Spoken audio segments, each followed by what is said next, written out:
soy Carmen Torres, abogada, mediadora deportiva, y es un placer presentar estas jornadas organizadas por la sección de Derecho Deportivo del colegio y dedicada en esta ocasión pues, a la mediación, pero la mediación aplicada a un sector un tanto novedoso para la mediación como es el sector deportivo. Vamos a ver cómo se puede aplicar la mediación en los conflictos en el deporte. Pero antes de dar paso a nuestro ponente, quiero darle la palabra al coordinador de la sección de mediación, como no podría ser de otra manera, para que nos cuente un poquito la función de la sección, el centro de mediación, en fin, pues le paso la palabra a Juan Ignacio Acuña. Gracias. Muchas gracias, Carmen.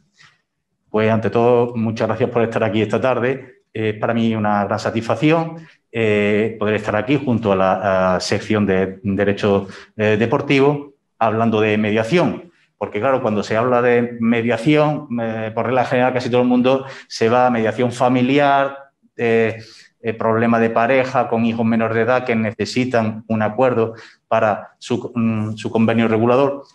Y, sin embargo, bueno, pues se olvida que hay un campo mucho más grande de la mediación, ¿verdad? Mediación civil, mediación mercantil, la mediación vecinal, mediación en las organizaciones. Y como es, por ejemplo, el caso de la mediación en el deporte, ¿verdad? Pues son organizaciones en donde hay unas normas escritas o muchas veces no escritas, pero que al infringir esas normas o simplemente el conflicto de convivencia entre dos personas que están en esa organización, pues genera un malestar tanto en la organización hacia adentro como hacia afuera muchas veces, porque puede dar una mala imagen de esta organización y en general, pues, es un desgaste innecesario, ¿no? Entonces, el solventar estos conflictos a través de la mediación de forma ágil, rápida, pues hace que las personas entre sí recuperen su normalidad y sobre todo, que la organización no se vea afectada o que si se ha manchado en algo, recupere esa imagen que tenía, ¿no? Entonces, bueno, pues para nosotros es, como he dicho, una gran satisfacción desde el Centro de Mediación del Colegio de Abogados, pues contar con ponencias de otras secciones que piensan en la mediación como una posible herramienta a utilizar en algunas ocasiones que puede ser útil, no para todos los casos, pero hay ocasiones en que es muy útil y la verdad que los resultados son bastante satisfactorios. Pues muchísimas gracias, Carmen, y esperemos a ver qué nos cuenta Íñigo. Muy bien, pues muchas gracias, Juan Ignacio. Pues damos ya la palabra, damos paso a nuestro ponente, que es Íñigo de Loyola Juárez, un abogado experto en Derecho Deportivo, como no podía ser de otra manera, mediador deportivo por el Comité Olímpico Español, ha tenido la suerte de hacer mediación deportiva y, por lo tanto, nos puede explicar también un poquito de su experiencia y en su despacho pues asesoran tanto al Manchester City como el Girona Fútbol Club, el Cornellá y la Asociación de Jugadores de Selección de Fútbol de Uruguay. Han participado también en el traspaso de infinidad de jugadores en la Liga Española, la Premier, el Carcio, la Liga Uruguaya, la Liga MX o la MLS, entre otras, incluso la primera Superliga de Malasia, asesorando también a clubes como a jugadores. Bueno, Íñigo, te doy la palabra para que nos puedas comentar un poquito cómo podemos aplicar la mediación al deporte. Muchas gracias, Carmen. Lo primero quería agradeceros esta invitación. Para mí es un honor poder participar y poder hablar por un lado, explicar qué es la mediación, por otro lado, explicar cuál ha sido mi experiencia y cómo es la visión que yo tengo en la posibilidad de arreglar posibles conflictos en el mundo del deporte a través de la mediación. Agradecer, por tanto, al Ilustre Colegio de Abogados de Málaga vuestra invitación, agradecer a Juan Ignacio y a ti, Carmen, sobre todo, ya que nos une una buena amistad, que me hayáis invitado y bueno, explicaros que la conferencia intentaré que sea lo más amena posible. La he dividido en 3 partes, una parte más técnica, explicando qué es la mediación y cómo se puede aplicar el derecho deportivo. La segunda es explicando el único asunto de mediación que yo he tenido. Tampoco ha habido muchos más, tengo que decirlo. Y en último término, explicar cuál podrían haber sido algunos conflictos que se han generado en el mundo del deporte. En todos los ejemplos que he puesto vienen relacionados con el fútbol, pero que se podían haber arreglado a través de la mediación. Algunos se arreglaron litigiosamente y otros se arreglaron mediante pacto entre las partes. En primer lugar, quería mostraros 2 vídeos para poder ver en qué consiste o de qué consiste la mediación o de dónde se puede aplicar la mediación. A ver, esto se puede. No sé si lo veis. Cae al suelo y da 3 vueltas hacia un lado y una hacia el otro. Medio Barça rodea a un diano que es tajante. Se ha tirado. En ese momento, Ramos va en busca de Leo. Toque cariñoso. Le ofrece la mano. Se la rechaza. Y eso a Sergio no le gusta. Leo, exaltado, se levanta. Y ese momento, cabeza de capitán contra cabeza de capitán. Historia ya de los clásicos. Ramos se aleja. Y con un diano a su lado, Messi, fuera de sí. De tu madre. Hijo de... Suárez le pide a un diano que la vea. Ve a mirarla al bar. Mientras Messi le muestra el golpe. Camino a los vestuarios, Alba se cruza con Chendo y le empuja de mala gana. Aquí protesta hasta el más tranquilo. Valverde. Mano de Suárez y Ernesto. ¿Pero cómo que mano? ¿Cómo que mano? No me ¿Mano? Bueno, este es uno de los posibles conflictos que se pueden generar en el mundo del deporte, que ya os advierto que no puede arreglarse mediante una mediación, y ahora os pondré un segundo ejemplo. La ciudad de Marbella ha padecido en su historia futbolística desapariciones de su equipo de fútbol. La primera, el Club Deportivo Marbella, desaparece en 1959 y nace el Atlético Marbella, el otro equipo de Jesús Gil, que a ritmo de goles, construcción y política, y de la mano de Sergio Kresic, asciende a Segunda División A. Los aficionados felices nunca habían visto pasar a su equipo de Tercera División, pero después de 4 temporadas y muchos despropósitos, Gil lo deja en manos de Petrovic, un presidente muy peculiar. El equipo desciende, quiebra y desaparece. Y después nacería el Marbella Fútbol Club, que ahora, con capital ruso, va líder en Segunda División B, donde ha estado 14 partidos sin perder. Y por eso estoy aquí. Taxi. Al campo de fútbol del Marbella. ¿El estadio municipal? Sí. Pues vamos, porque yo precisamente voy para allá. ¿Vas para allá? ¿A recoger a alguien? No. Voy a hablar unos asuntos con el cuerpo técnico y con los jugadores. Venga, me estás vacilando. ¿Hablar con ellos para qué? Sí, hombre, tengo que hablar con ellos porque tenemos un partido muy importante este fin de semana. ¿Pero y qué? Soy el director deportivo del Marbella, así que esto lo puedo demostrar, vamos. Pero, ¿y eres taxista? Es una profesión de mi familia y la comparto con el fútbol. Mira, aquí lo tienes. Jorge Rodríguez, estoy en el Marbella por amor. Vivo de mi trabajo en el taxi. Claro, sí. ¿Ya hemos llegado? Pues aunque parezca raro o al menos curioso, el director deportivo del Marbella Fútbol Club es taxista. Jorge empezó muy joven en esto del fútbol. Estuvo en el Almería en Primera División, en el Salamanca y en el Recre, su último equipo, donde tuvo una mala experiencia, se hartó del fútbol y volvió al taxi.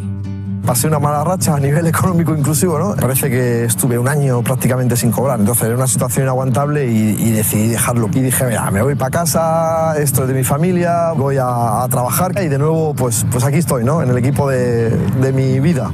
Desde niño ha seguido al Marbella. Aquí se le ve como un aficionado más junto a Petrovic.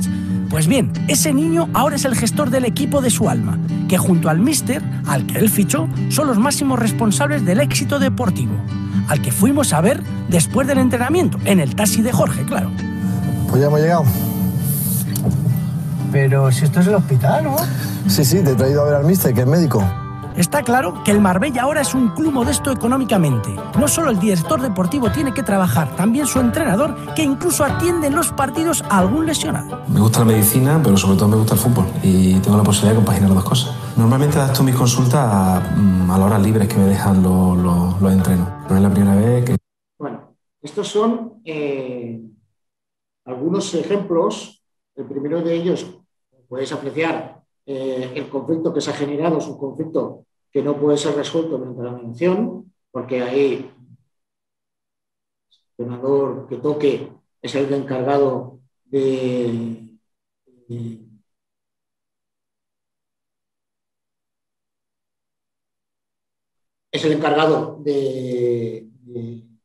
poner la sanción correspondiente. Y el segundo de ellos es mi queridísimo amigo Jorge Rodríguez Cozar.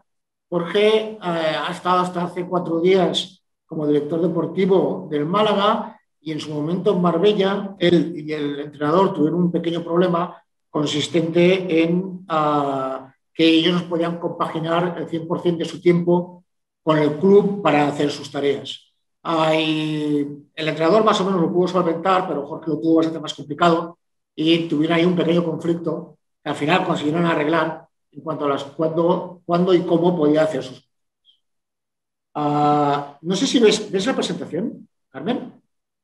Ahora mismo no. Ahora mismo no.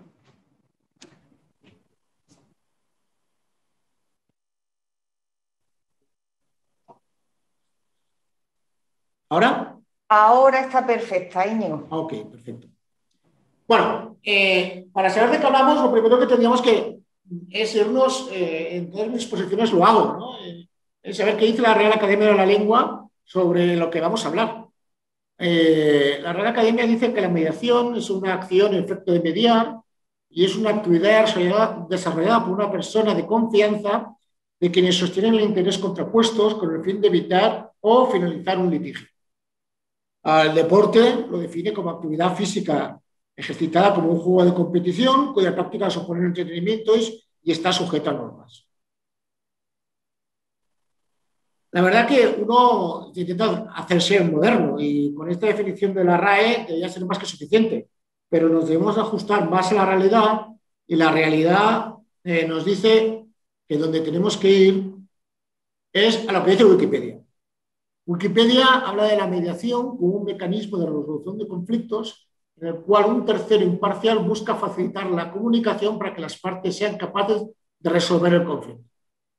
Esta es probablemente la definición que mejor se acerca a la realidad y que mejor se acerca, como veremos luego, a lo que establece la ley.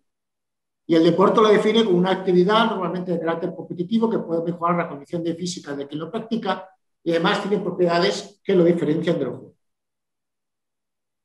La mediación deportiva debería aplicarse, o de hecho se aplica, a las normas que establece, tal como había dicho Juan Ignacio, a la legislación, a la Ley 5/2012 de 16 de julio de mediación civil y mercantil. No hay otra. No, la única existente es en carácter laboral. Por tanto, nos acogemos a esta o no podemos acoger a nada.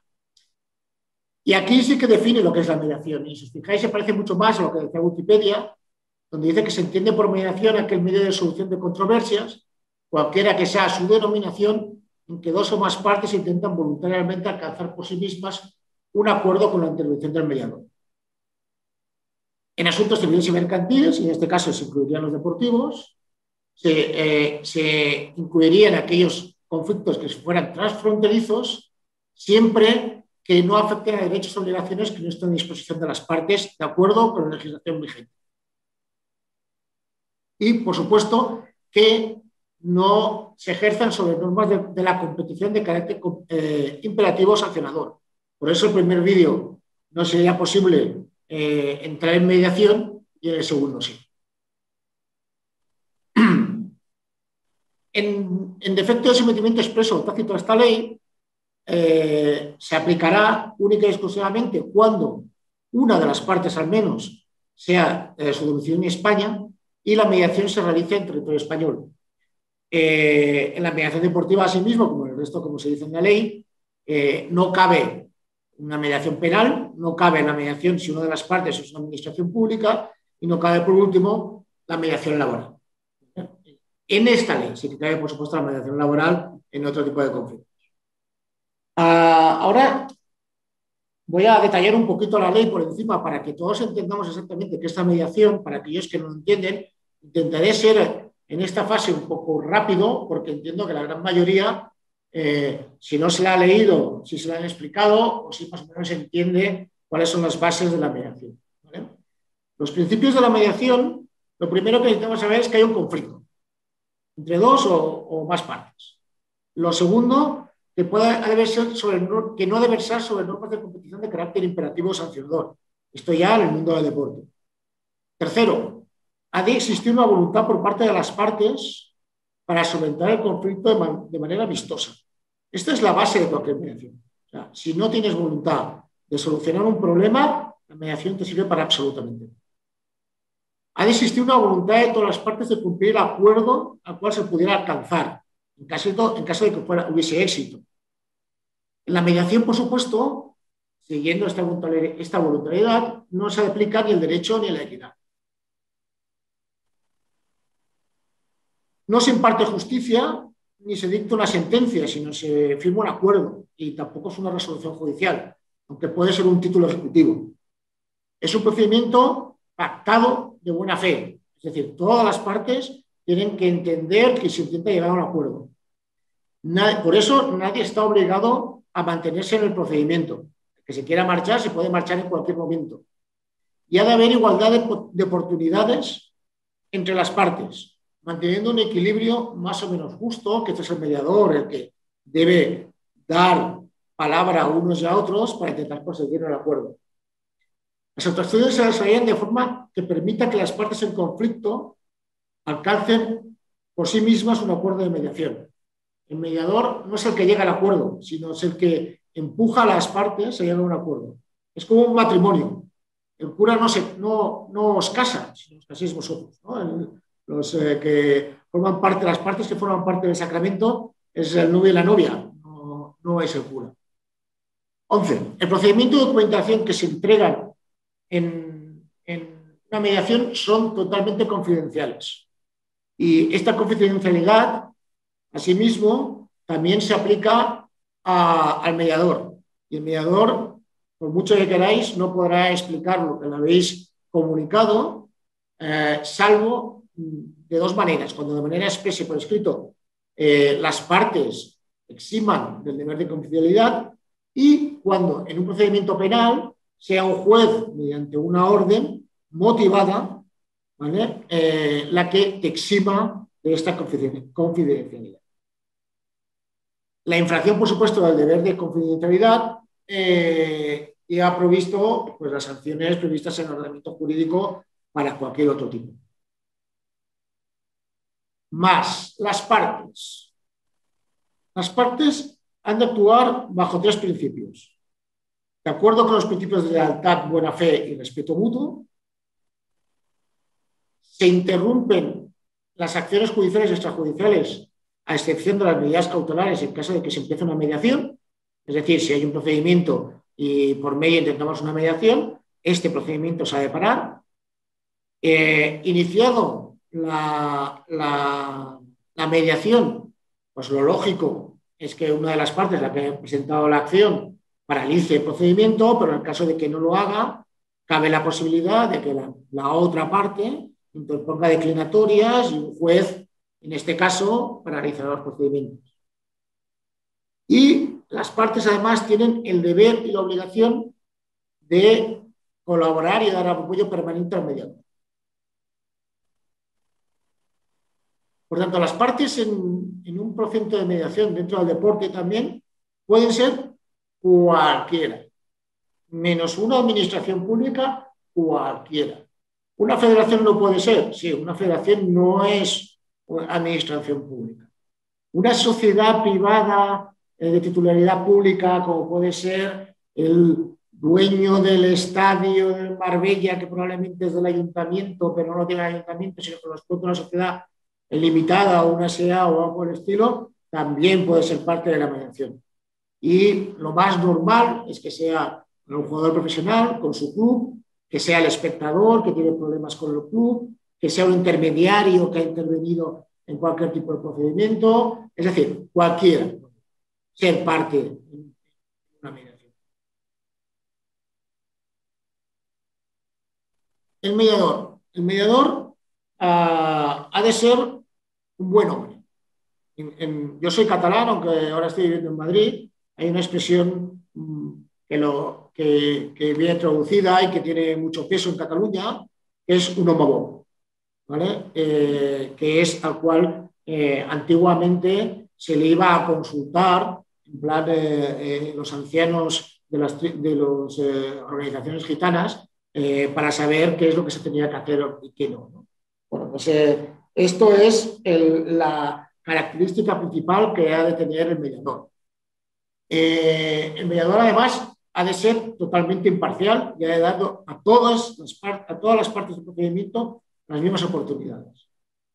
No es un árbitro, es decir, no tiene que dictar sentencias ni resoluciones, y no resuelve mediante sentencia el conflicto, ni aplica el derecho, no aplica la equidad, y tampoco aplica la justicia. Debe conseguir que la voluntad de las partes de someterse a la mediación. Es decir, ha de convencer, si no lo estaban ya, a las partes del conflicto a intentar llegar a un acuerdo. Y debe poder emerger las posiciones iniciales de las partes, ¿vale? Poder entrever cuáles son las posibles posiciones finales de cada una de las partes y ver si en algún punto coinciden. Y si en algún punto coinciden, intentar que estas partes lleguen a ese acuerdo para que todo el mundo esté más o menos contento. El mediador tiene el deber de encontrar ese punto de ambas partes encuentren satisfechas sus pretensiones. Actúa en base a un principio de imparcialidad, de igualdad de trato respecto a las partes y de neutralidad respecto a los acuerdos finales. Es decir, el mediador no puede intentar convencer a una de las partes, por muy equivocada que esté, decirle que está equivocada y que sus pretensiones o son exageradas o son muy graves o cosas por el estilo, sino simplemente tiene que intentar identificar cuál es la posición de la otra parte para ver si puede acogerla o puede acercarse a la posición de la contraparte. En realidad lo que debe de aplicar es la teoría de los conjuntos intersecantes. La teoría de los conjuntos intersecantes, acordaos cuando hacíamos, bueno, yo hacía segundo o tercero de GB o por el estilo, ahora sería segundo de primaria o por el estilo, y he intentado buscar el símbolo más fácil que puedo encontrar. Posición A es la de una parte, la posición B es la otra, y el objetivo del mediador es conseguir que en aquellos puntos en los cuales todos estemos de acuerdo sea el definitivo y el que se aplique en el acta final como posible acuerdo que han llegado a las partes.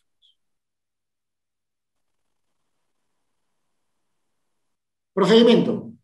En el procedimiento, si alguno habéis hecho mediación, hay una serie de sesión constitutiva y actas iniciales y otras actas en función de las reuniones que se van practicando y que haya al final un acta final.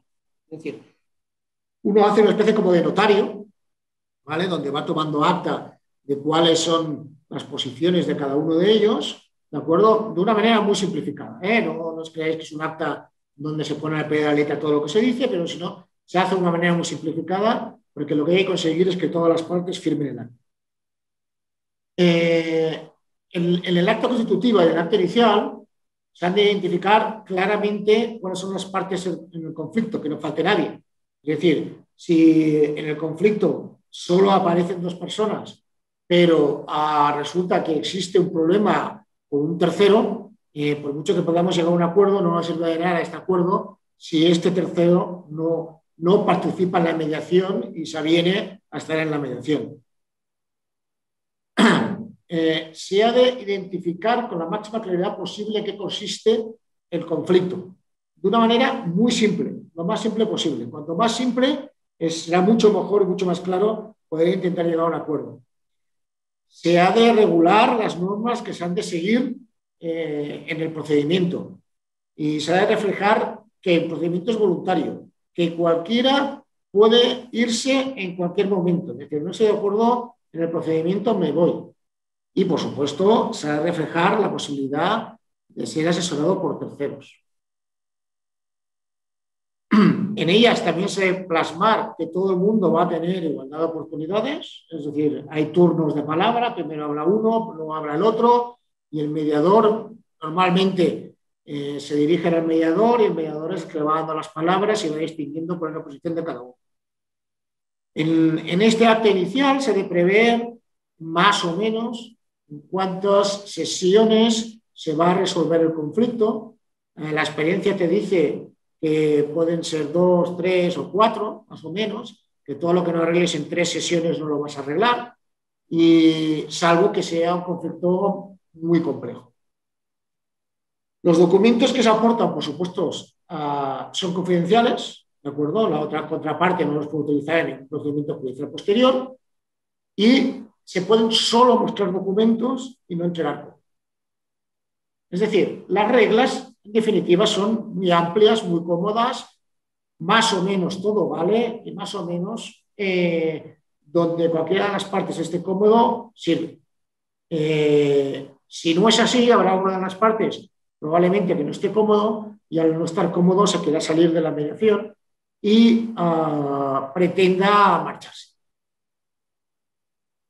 La confidencialidad, por supuesto, se extiende al mediador, que está protegido por el secreto profesional. Aquí se va a aplicar la buena fe, es decir, vamos a intentar que formalmente todos tengan las mismas oportunidades. El mediador es el que conduce el proceso, es decir, todas las partes se dirigen al mediador y se suele intentar que las partes tengan un carácter colaborativo en aquellos puntos que son discrepantes, es decir, hay que identificar cuál es el punto discrepante, ver a qué punto ellos podrían variar de ese punto discrepante para ver si pueden llegar a un acuerdo, favoreciendo en este caso que haya un interés común y que haya un consenso. Se establece, por supuesto, el lugar de celebración en la lengua. Con el COVID sé que en alguna mediación civil se ha hecho online, ¿de acuerdo? Y el número de sesiones que el mediador cree que se van a realizar. Y aquí viene el kit de la cuestión. Esto es lo más importante. Uno, a mí quién me paga y cuánto me paga. ¿Vale? Eso de reflejar los honorarios del mediador y quién los paga. ¿De acuerdo? Las actas de las sesiones. En ella inicialmente una vez se identifican cuáles son las posiciones de la parte.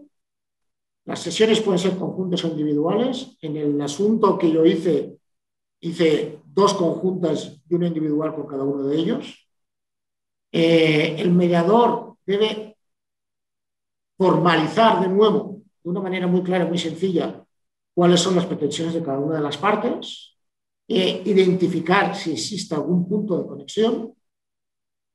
No debe intermediar en ninguna de las partes, es decir, por muy equivocado que veamos que una de las partes está en sus pretensiones, no deberíamos intentar convencerle que modere sus pretensiones, sino simplemente deberíamos intentar que acerque sus pretensiones a la otra parte. Es simplemente un observador y únicamente la única función que hace es conducir el procedimiento, es el que da y quita la palabra, es el que resume cuál es la posición de cada una de las partes y el que se intenta que llegue a un intento de acuerdo. Por último, viene el kit de la cuestión, el acta final. ¿Qué es lo que ocurre? Pues debe manifestarse de una manera clara que si se ha alcanzado un acuerdo. Esta es la primera frase que has de emplear, hay o no acuerdo. Si el acuerdo es total o parcial.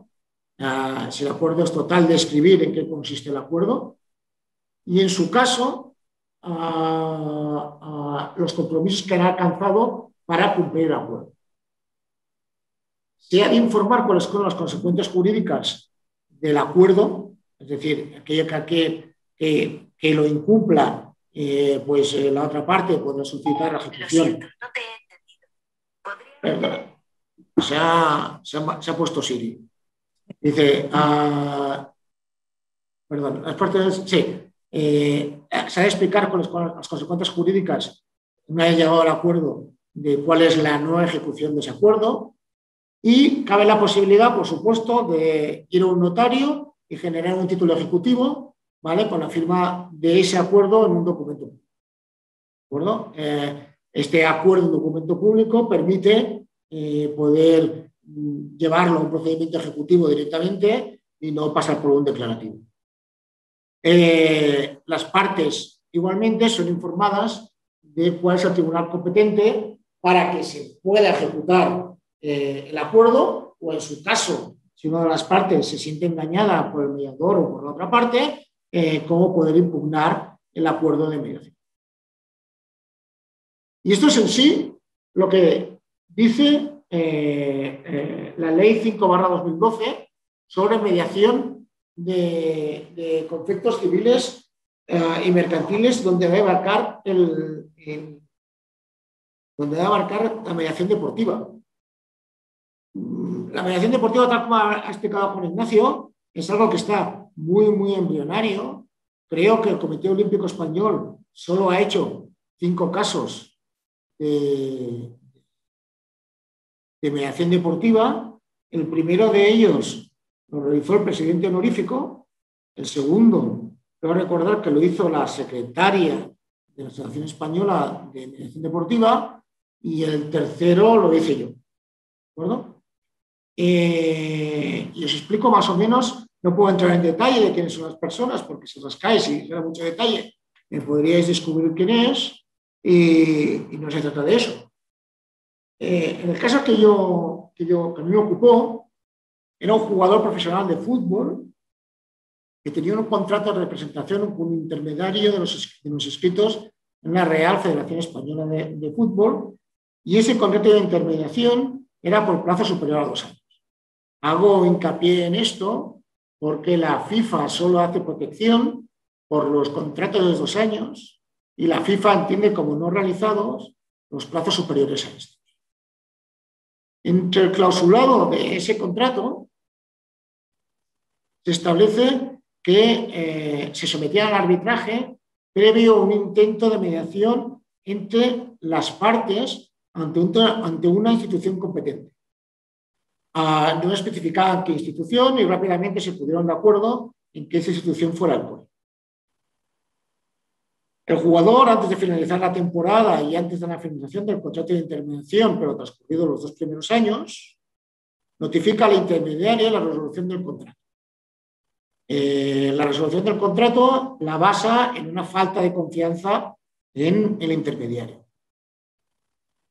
Transcurrido, realizado esto, más o menos, quiero recordar que fue durante un mes de febrero, marzo o por el estilo, a final de temporada, en junio, el jugador es traspasado a un nuevo club y lo firma con la intervención de un nuevo intermediario, también de los inscritos en la Federación Española. El antiguo agente, el primero de los agentes, inicia un proceso reclamatorio para la prestación de los servicios indemnizatorio para el cumplimiento del contrato. Tras la voluntad de someterse a la mediación, solicitaron al Comité Olímpico Español, que facilitó el listado de mediadores inscritos, y las partes se pusieron de acuerdo en el mediador sin necesidad del procedimiento de insaculación. En insaculación, supongo que sabréis que es coger una pelotita, meter la mano y sacar el intermediario. En este caso es porque uno de los asesores de una de las partes, en este caso la del jugador, era conocido mío, y dijo, bueno, pues vamos a ver si Íñigo puede echar un cable. Equivocadamente no llegaron a un acuerdo. Y el segundo, el asesor también me conocía, y estuvieron de acuerdo que yo fuera mediador. Las partes no comparecieron nunca a las sesiones, sino solo comparecieron sus abogados. Creo que al menos uno de ellos, por el hecho de ser jugador y no estar residiendo en Madrid, digamos, no podía asistir, pero entiendo que uno de los motivos por los cuales no se consiguió al final un acuerdo fue el hecho de que ellos no fueran directamente a las sesiones, aunque vinieran acompañados de abogados, pero que no vinieran a las sesiones. La posición del intermediario. La posición del intermediario dice que el jugador tiene un contrato firmado con el intermediario por plazo superior a 2 años. Claro, que no había discusión. Transcurrido el segundo año, decía, se notifica la resolución del contrato por la pérdida de confianza con el intermediario. El intermediario entiende que, pese a que se ha resuelto unilateralmente el contrato, hay unas consecuencias jurídico-económicas que deben ser aplicadas. En el contrato se especifica una serie de indemnizaciones en caso de resolución unilateral consistente en un 10% del salario del jugador presente y futuro, presente por los contratos que ya tenía firmados y futuro por los posibles contratos que pudiera firmar durante el plazo en el cual tenía la vigencia temporal del contrato, independientemente de cuál sea el motivo por el cual el jugador resolvió o no el contrato. La posición del intermediario.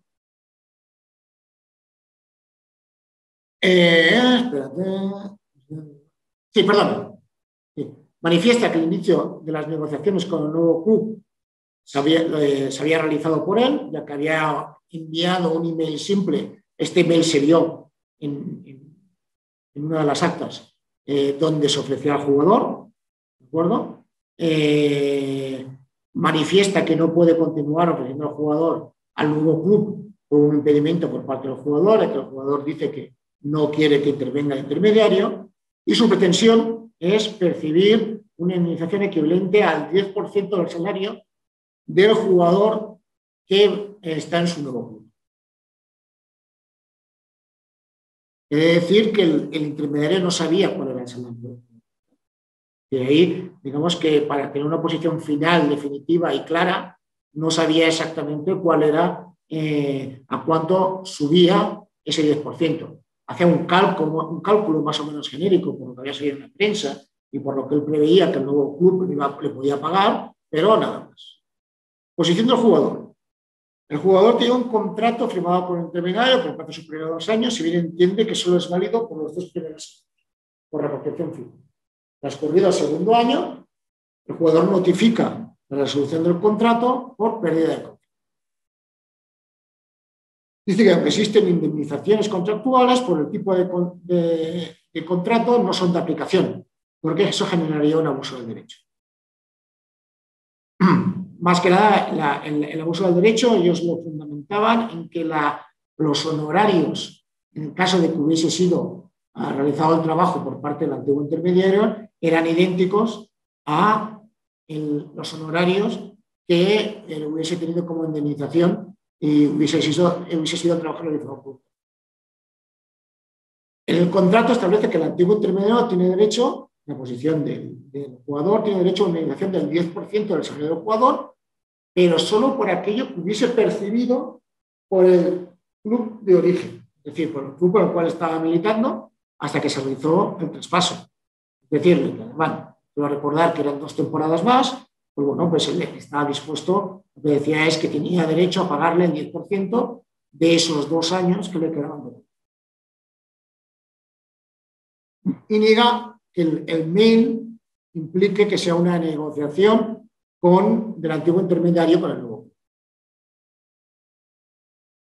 ¿Cuál fue la solución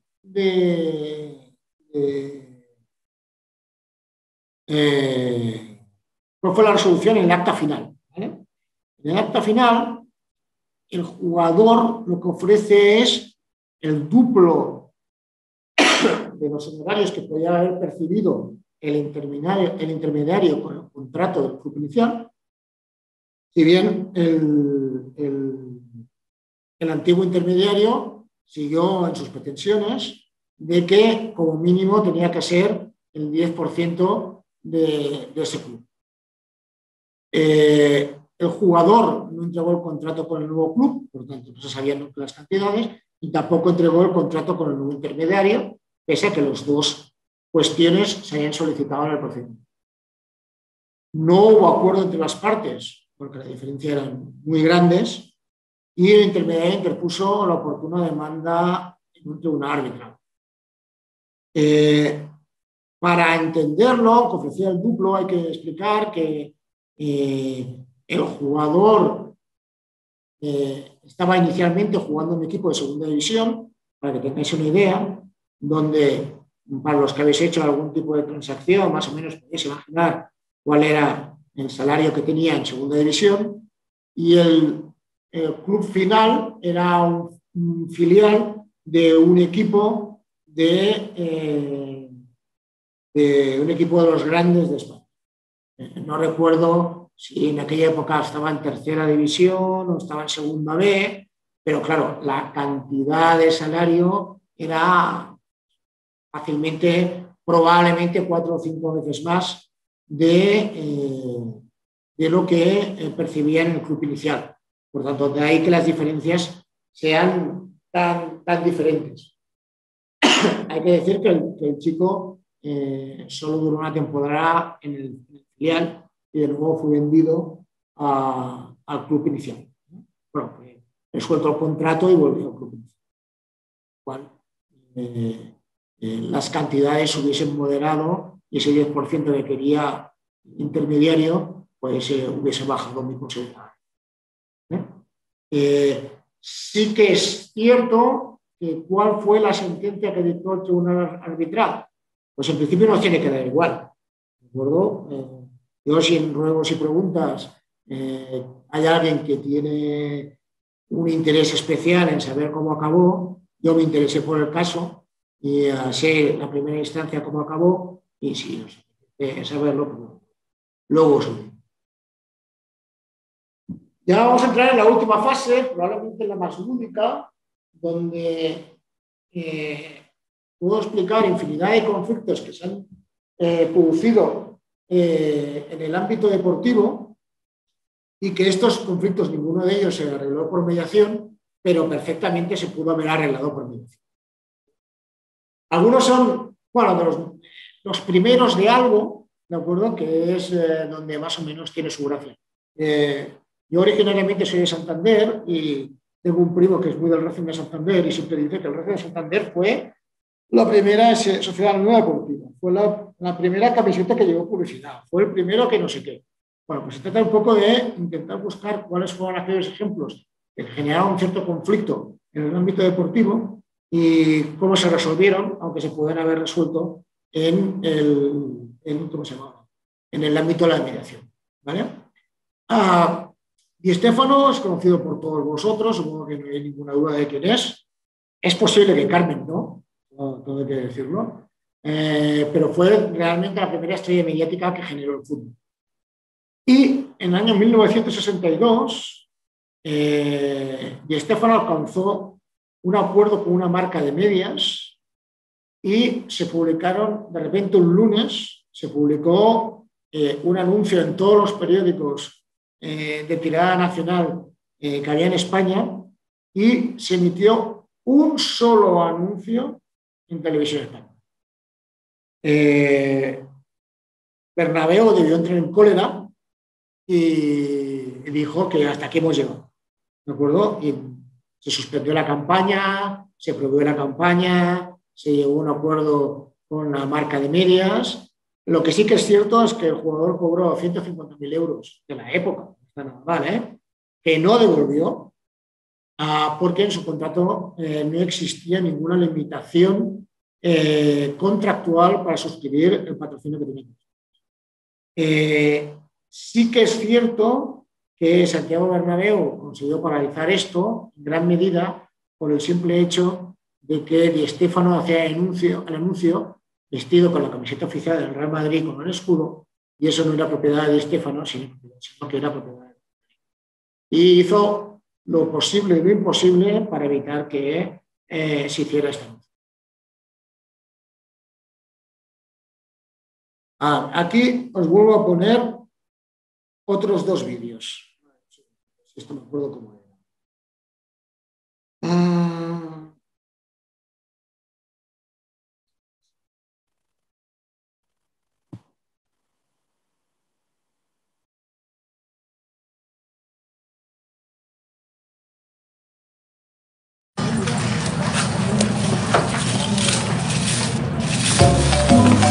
¿Estáis viendo el anuncio? No sé. No se ve. A ver, un segundito. No sé si tendrás que compartirlo. Tendré que dejar de compartir para luego compartir o por el estilo. Sí. Yo creo que sí. Esas son las instrucciones, ¿no? Compartir pantalla. Irme al vídeo. ¿Lo veis ahora? Ahora perfecto, sí, ahora sí. Disculpa, no.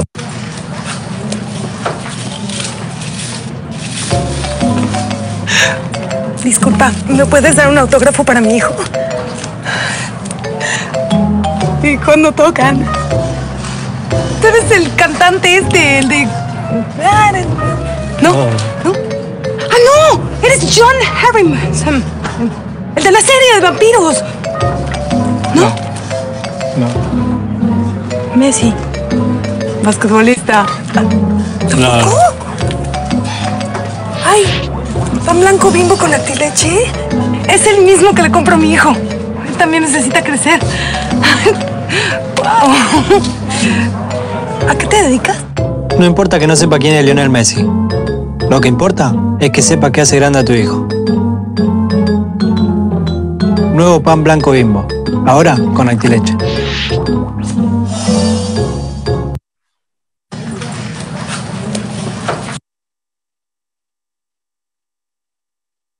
¿Comerá con pan? Profesor Buset. Pero tú comes con pan, Leo. Como y ceno. Tú no comes nada que no sea natural. Nada. ¿Y de grasas, nada? Nada de nada. Entonces no podrás tomar cualquier pan, solo uno 100% natural. Claro, Bimbo natural 100%. Todo natural, nada artificial. ¿Pruebas? El doble horneado. El primer horneado consigue un pan 100% tierno y el segundo una protección natural. Bimbo natural 100% y ahora también sin corteza. ¿Comerás con pan? Sin excusas.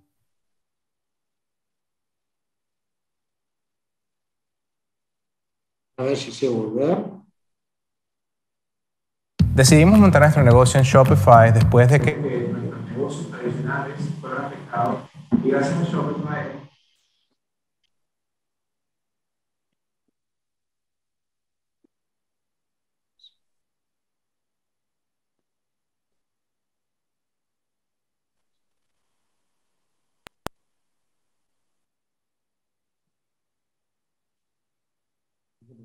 No se ve, ¿no? El PowerPoint ahora.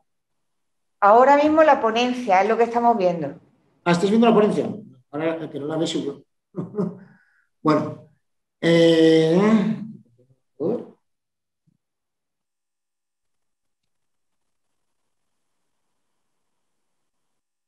Hemos visto los dos vídeos de Messi, de los anuncios. Buenísimo.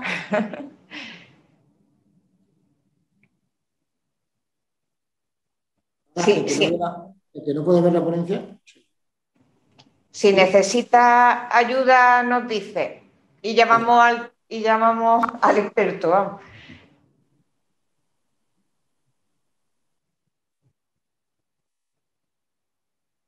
Vosotros sí que la veis, yo no la veo.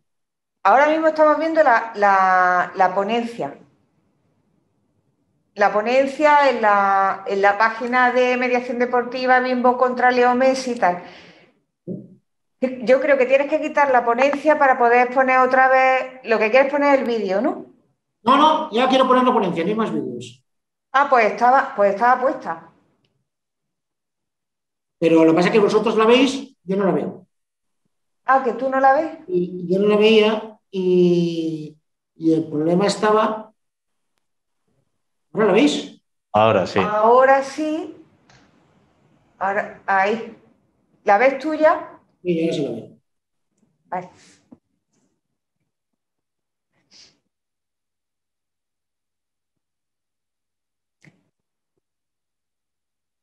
Lo que pasa es que la veis muy pequeña, ¿no? Sí, bueno, la vemos con el formatillo de la barra de herramientas y tal. Que no sé si ahí a lo mejor en reanuda presentación o desde el principio, ¿no? Y que... Ya, vamos a dejarme...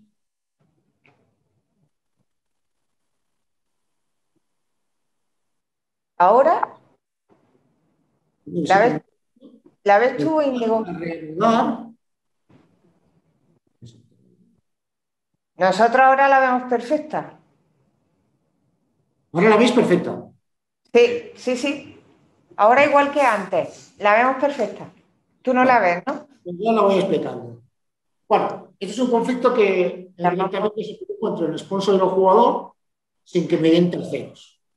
La marca y el jugador llegan a un acuerdo para realizar unos anuncios en ciertos países de Sudamérica, entre ellos en México, y donde se estableció un solo rodaje. Dicho rodaje se establece la posibilidad de ampliar a otros países, entre ellos España, sin realizar nuevos rodajes, y como máximo una grabación de voz del jugador. La versión americana incluye productos que no se comercializan en España, es decir, en la versión española, en la que sale Punset, aparece un tipo de pan Bimbo que en España no se comercializa, y la versión española sufre muchas críticas y muchas versiones fake en redes sociales, porque, si os habéis fijado, en todo momento no había manera de que coincidiera la voz de Leo Messi con lo que decía, era más larga la voz, que hablaba muy poco la boca, bueno, un caos. Total, que se llegó a un acuerdo entre marca y jugador para rescindir el contrato para España. Más. ¿Ha cambiado el slide o sigue siendo el mismo? No, sigue siendo el mismo. Entonces, esto no va bien, porque no lo puedo cambiar.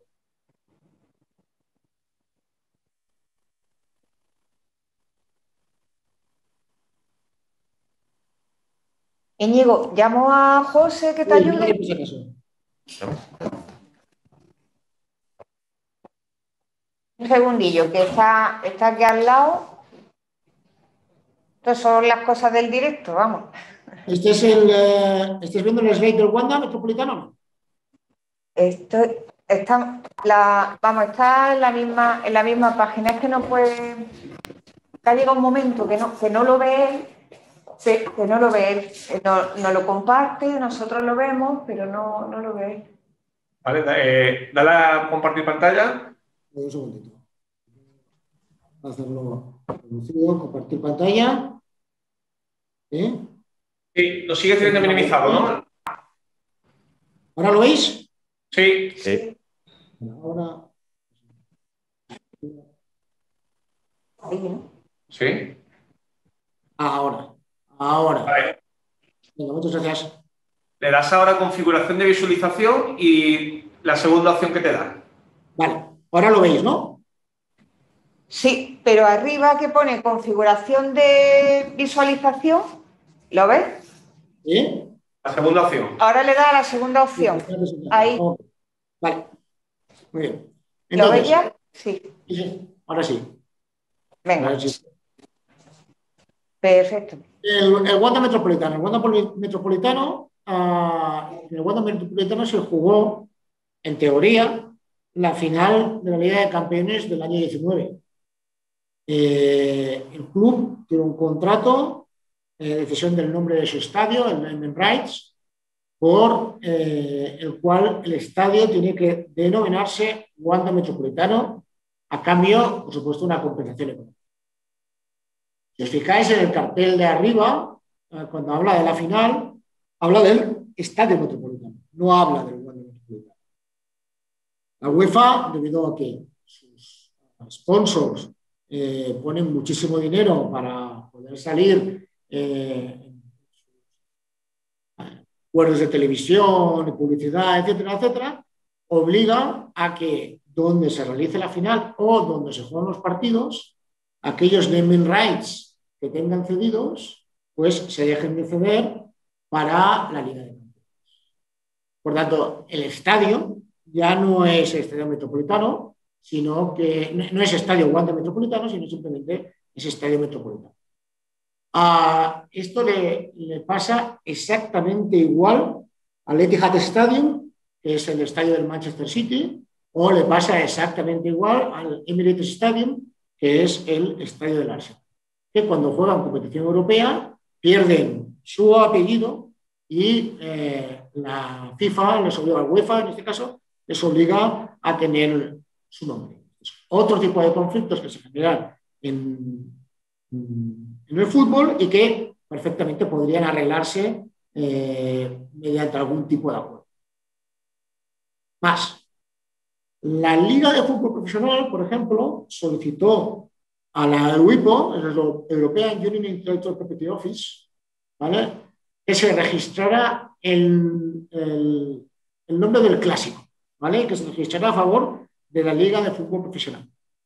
La UIPO dijo que no se lo daba. El clásico era una palabra descriptiva y califica productos o servicios concedidos y que simplemente significaba algo tradicional y característico. El clásico, además, lo que decían es que no tenía ningún carácter distintivo, es decir, no había un logo especial para el clásico, ¿de acuerdo? Y en este caso se refería únicamente a los enfrentamientos entre el Barça y el Real Madrid y no es indicativo del servicio que se realiza. La UIPO decía que también era un clásico los enfrentamientos entre River y Boca. Además, no solo eso, sino que la UIPO no, ¿cómo se llama ahora?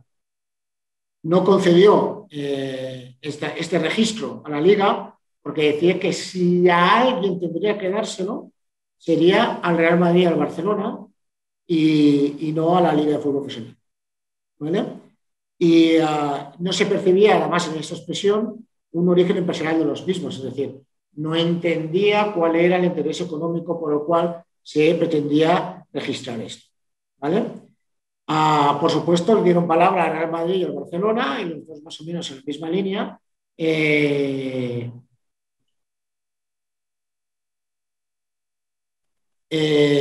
Decía que era algo indisoluble entre ellos y que podía dar una posible confusión al consumidor de que los servicios podrían ser prestados por cualquiera de los dos, cuando en este caso el servicio que lo quería prestar era la Liga. Recuerdo que este problema, este conflicto que se ha generado, probablemente podría haberse arreglado o podría haberse conseguido si en vez de haberlo solicitado la Liga hubiese ido en comandita con el Real Madrid y con el Fútbol Club Barcelona. Otro conflicto que existió, que sí que se llegó a un acuerdo entre las partes, pese a que mucha confrontación, pero tampoco se hizo mediante un mediador.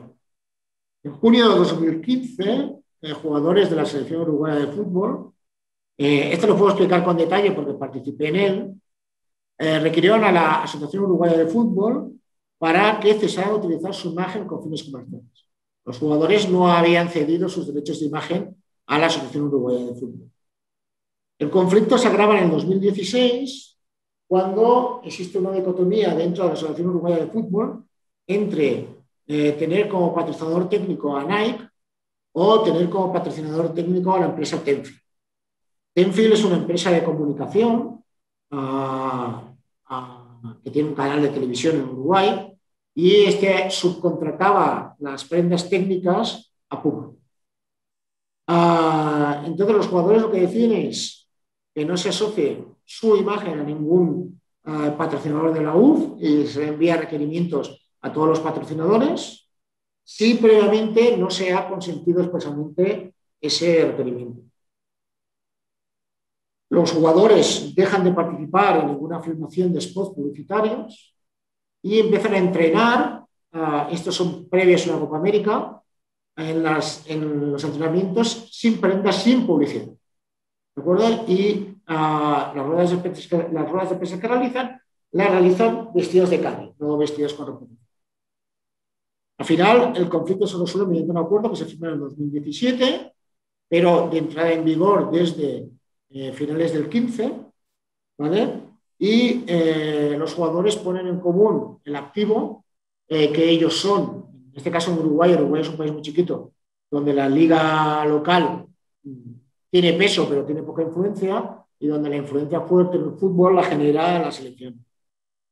Y tras 5 años, la Asociación Uruguaya de Fútbol ha cuadriplicado los ingresos provenientes de anuncios de televisión, precisamente por esta colaboración que ha tenido con nosotros.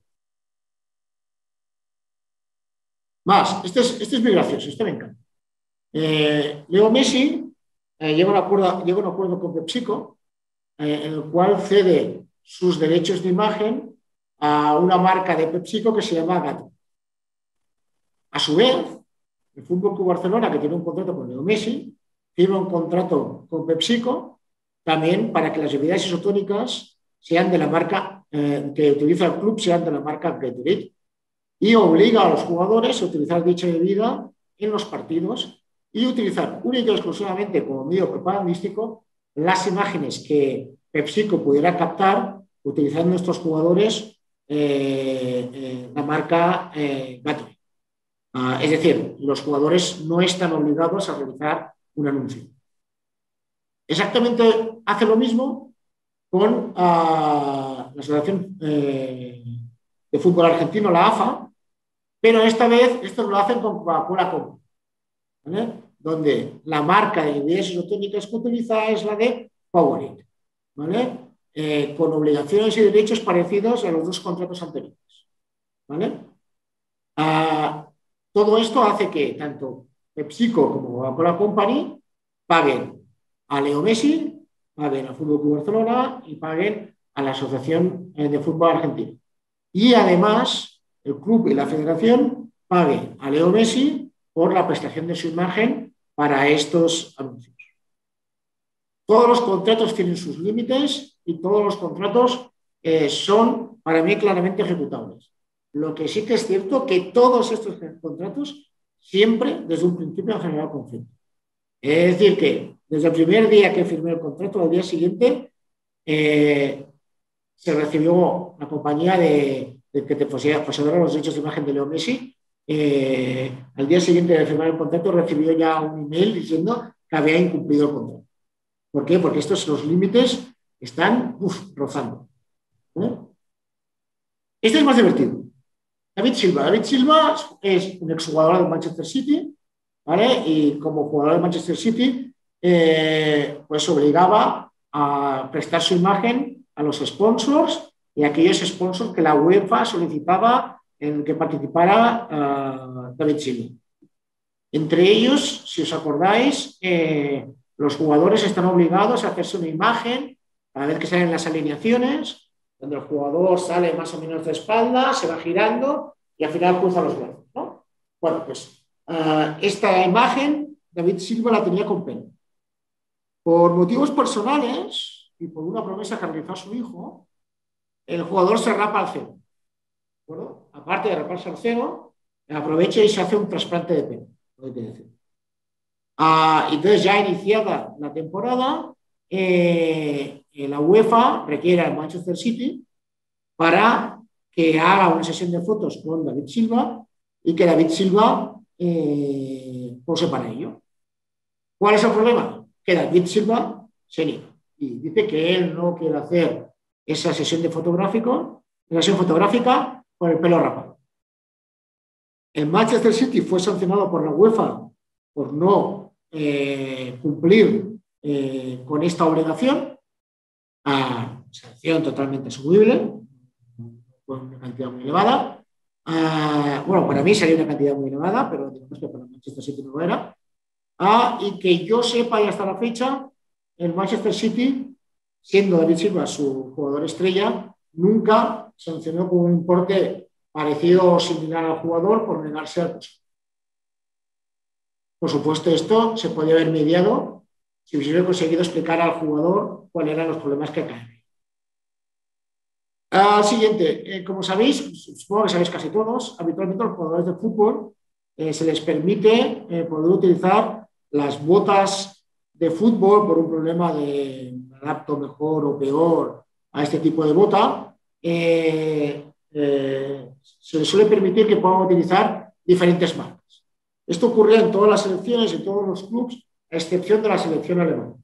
En Alemania Adidas era un factor importante y sí o sí quería que todos los jugadores de la selección alemana jugaran con botas Adidas.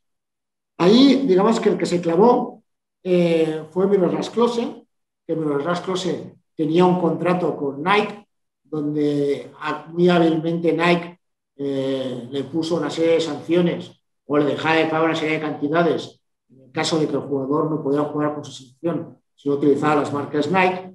Y en verano de 2006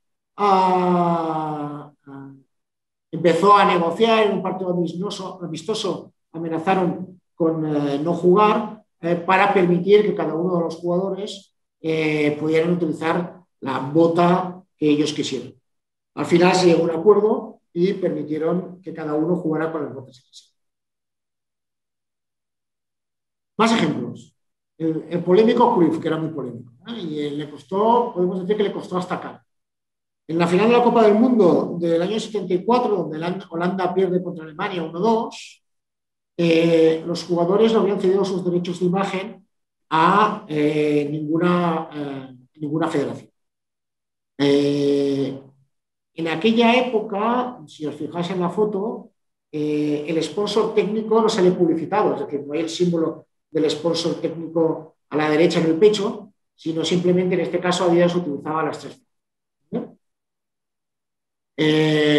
Johan Cruyff intenta obtener dinero de Adidas para que pague a los jugadores de la selección holandesa por llevar esta prenda, y entre que era un partido contra Alemania y Adidas es alemana y que eran alemanes discutiendo con holandeses, que eso es bastante complicado, Johan Cruyff decide que lo que hace es arrancarse una de las tres franjas. Si os fijáis bien la fotografía en el fondo, es Johan Cruyff, él va con 2 franjas de Adidas y no con 3, cuando el resto de jugadores llevan 3.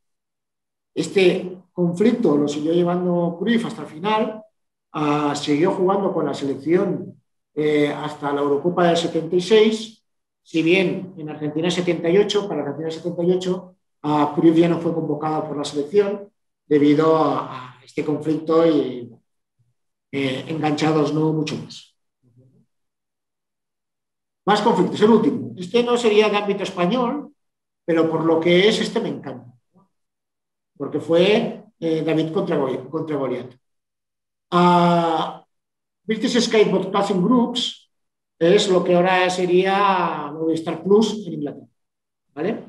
Y existía una señora que era Cameron Murphy, que tenía un pub irlandés, y lo que hizo muy hábilmente es averiguó qué compañía era la que le daba la señal más barata y con un codificador lo más barato posible, y lo hizo con la compañía griega que tenía los derechos de imagen, los derechos de retransmisión en Grecia, que era NetMed Hellas S.A.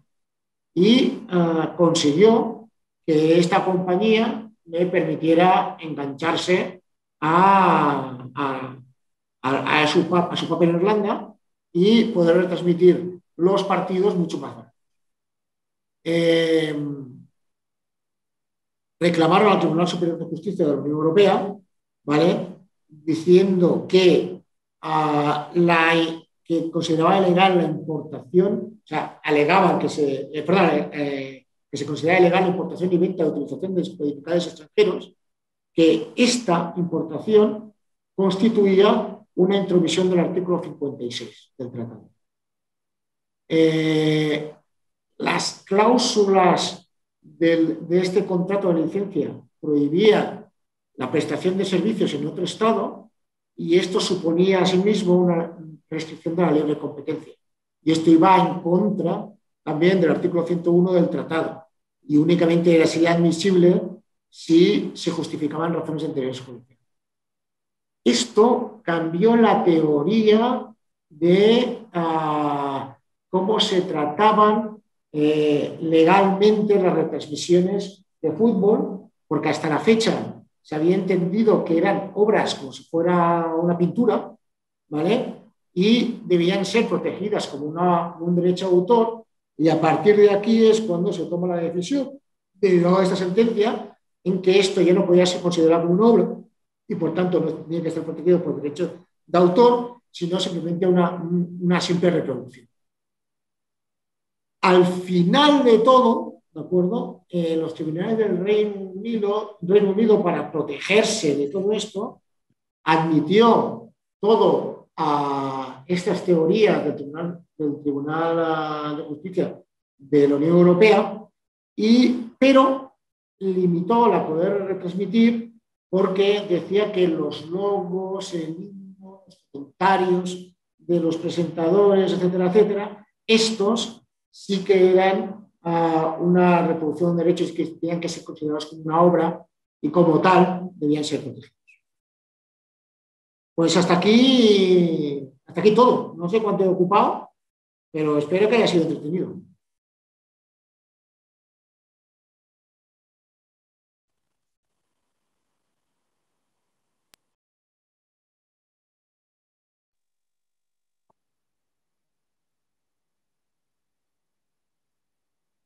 Si tenéis cualquier pregunta, estoy a vuestra disposición. Perfecto. Estamos aquí comentando, Sí. compañero Juan Ignacio. Quería empezar él con el turno de preguntas. Sí, quizás Íñigo, a lo mejor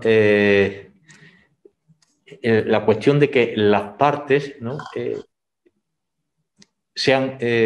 intervengan muchas personas, a lo mejor en uno de los de la parte de la discusión, ¿no? Que no sean uno contra uno, sino que sean a lo mejor 3 contra 15 o 20. Entonces, claro, si no participan todos en la mediación, no tiene sentido iniciar esa mediación, porque si no van a comprometerse todos los que se tendrían que comprometer, al final no.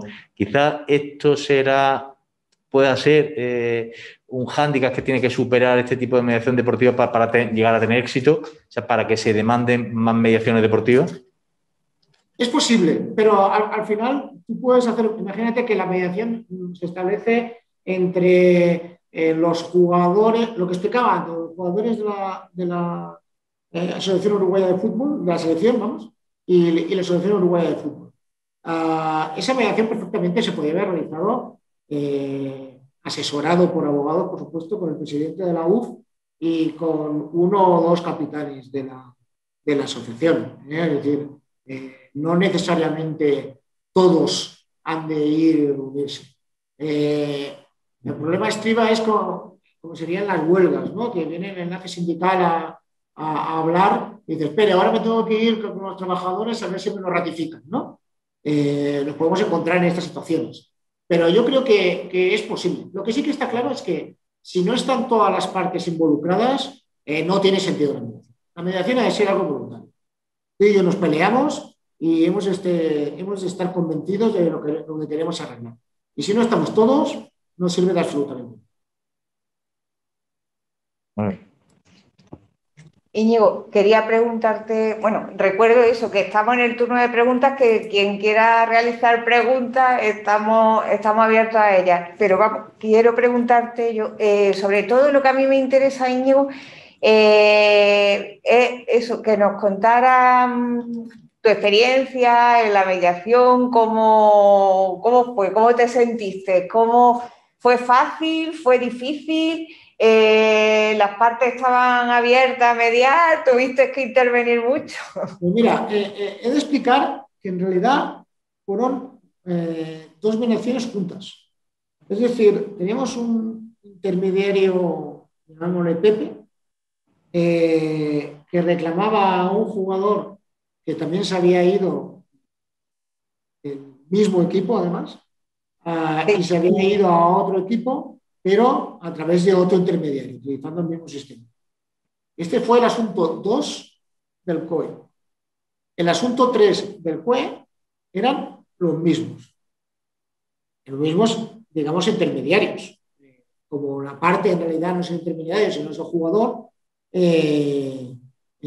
cambiaba el jugador, pero los intermediarios eran exactamente igual los mismos.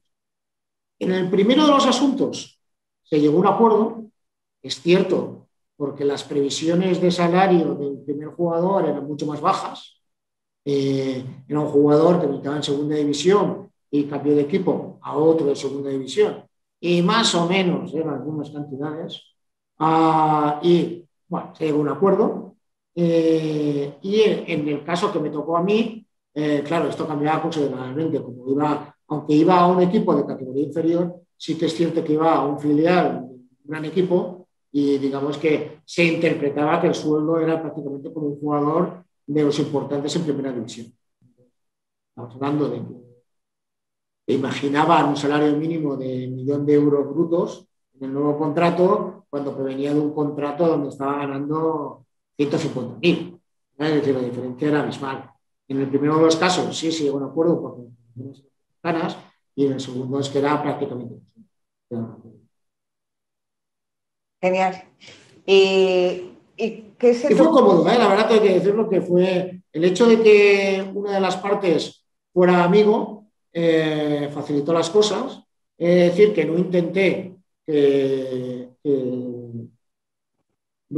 que este saliera beneficiado, sino todo lo contrario, y fui yo el que le pinchó para que ofreciera el duplo de lo que ofrecieron inicialmente, a ver si eso permitía acercarse a la posición del primer intermediario. Lo que ocurre es que las diferencias seguían siendo importantes. ¿De acuerdo? Pues... Si quieres te digo cuál fue el resultado. El resultado del tribunal arbitral lo que dice es que, como es una prestación de servicio entre personas, el primer intermediario solo tiene derecho al cobro de la indemnización derivada al cobro de lo por él realizado, es decir, al cobro del 10% de los rendimientos del jugador del equipo doble. Sé que apelaron, pero esto ya no desconozco. ¿Y qué consejo daría, Íñigo, para implantar la mediación en este sector?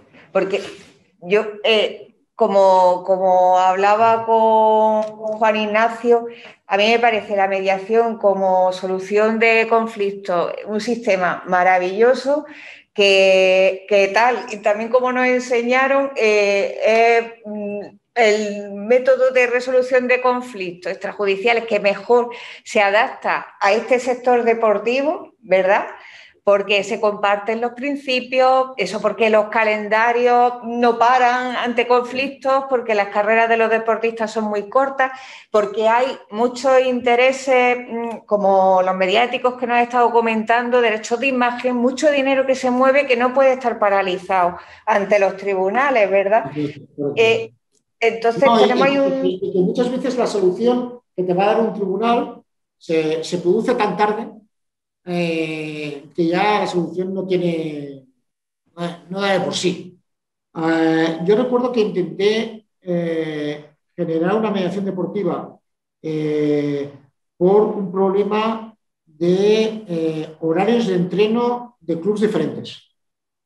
Y aquello generó un enquiste impresionante entre los dos clubes. Compartían zona de entreno que era un ente local, ¿de acuerdo? Era una sociedad privada perteneciente en este caso al Ayuntamiento de Hospitalet, y lo que había provocado es que los dos clubes tuvieran posiciones tan encontradas que los presidentes no se saludaban, no se prestaban material, esto carecía todo. Bueno, fue un horror. Y la verdad sea dicha, al final el ayuntamiento tomó una decisión que dijo, mira, la decisión es esta, no contentó a ninguno, y yo estoy convencido de que si se hubiese mediado y los dos clubes hubieran más o menos sido obligados a mediar y vieran cuál es la posición del otro, porque tú muchas veces cuando tienes un conflicto solo piensas en ti y no piensas cuál es la posición del otro,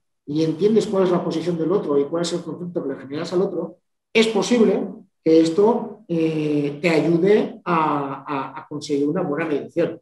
¿De acuerdo? Entonces, pues eso, la mediación yo la creo importante porque puede resolver conflictos importantes de muy diferente índole.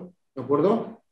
Recuerdo, por ejemplo, el asunto de Pepsi y Coca-Cola con Leo Messi, donde Pepsi pretendía paralizar y presentar unas medidas cautelares en Argentina para paralizar los anuncios que Coca-Cola hacía donde salía Leo Messi.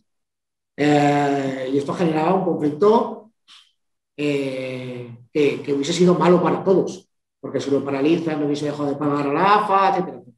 Y cualquier mediación en este tipo, yo creo que te da una solución. Es decir, quiero recordar que eso fue una Copa América, y la Copa América duró un mes, no duró más. Ha empezado el 11 de junio, ahora por ejemplo acaba el 11 de junio. Entonces, o lo haces más o menos rápido, o esto no sirve para nada, ¿sabes? Porque si no puedo generar la publicidad, esto no tiene sentido. Perfecto, pues ¿alguna pregunta más? Es que, Íñigo, es increíble, es que tu charla, tu ponencia ha estado tan perfecta, tan clarísima, que más que preguntas tienes aquí alabanza. Entonces, sí, aquí nos dice Lola Calvillo que estupenda charla, muy constructiva y aclaratoria. Nos dice Ana Mingor... Lola es prima lejana mía. Y nos dice Ana Mingorance que muchas gracias por la exposición y que la verdad es que la asignatura es la asignatura pendiente en muchas parcelas del derecho, lo que es la mediación. Así que... Además es que gran parte, decir, es una crítica a la abogacía, gran parte es culpa nuestra. Muchas veces a nosotros nos interesa, o hay muchos compañeros que les interesa que haya conflicto para poder trabajar y ganar mucho dinero, y no hay nada peor que un cliente enfadado, que es un cliente al cual le han dado la razón, o le han dado la razón muy, muy tarde, o un cliente al que no le han dado la razón. Entonces, si tú consigues esa posición, esa conjunción que hablábamos de posición A y posición B inicial, donde tú consigues que tu cliente más o menos se vaya contento, pues tienes un cliente contento, ¿no? Que el cliente se vaya descontento, probablemente no venga mañana, ¿sabes? Y sí que es cierto que es muy, muy español el que vamos a litigar y esto que dure todo lo que sea. Hay veces que no hay más remedio, por diferentes motivos. Porque no hay capacidad económica, porque te interesa más que otra cosa para mantener tu derecho, etcétera, etcétera. Es cierto que hay, yo creo que un porcentaje muy elevado de litigiosidad que se produce se podría evitar mediante este tipo de soluciones. Perfecto, pues si no hay más preguntas, pues darte, por supuesto, Íñigo, las gracias, que yo sé todo el trabajo, bueno, todo el trabajo que tú tienes y todo el trabajo que has realizado para dar esta ponencia, para presentar esta parcelita, esta especialidad de mediación que nosotros estamos intentando dar a conocer y que todavía es muy nueva y todavía... y costará mucho. Sí, bueno, ese es el camino que nosotros tenemos como primeros que fuimos y nada, tenemos que ir sembrando y que se vaya implantando. Que al final seguro se implantará. Esto funciona. De momento no. Principios quieren las cosas, así que mucho ánimo y a seguir adelante, que ya está empezado y ya es seguir, rodar poco a poco. Esto es como el camino de Santiago, hay que seguir y ya seguir. Seguir. Muchas gracias, Íñigo. Muchas gracias, Juan, por acompañarme. A vosotros. Gracias.